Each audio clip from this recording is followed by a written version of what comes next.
Now we're entering our off-grid well house and heated shower. So this is just a floor, like a drain, river rock style, where you stand in here and all the water will drain out.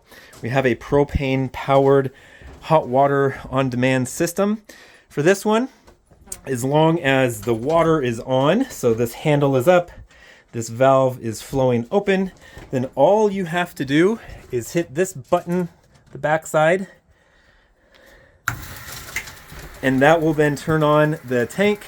You'll hear it clicking while it starts to ignite. Oh, you know what? I'm so sorry. I forgot a step, and this is an important step.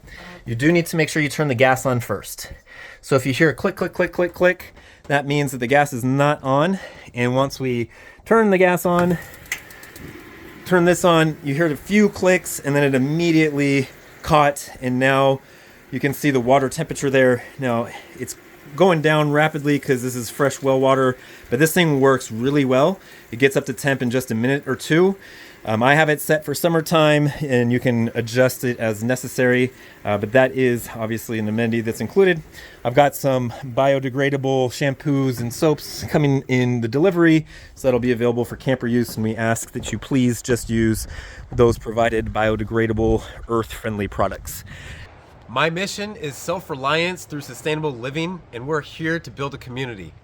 Click here to subscribe to be sure to get more awesome content for living off the land. And be sure to go in to enter for notifications. Click that bell, get notifications, and stay in tune. Subscribe, watch, and comment.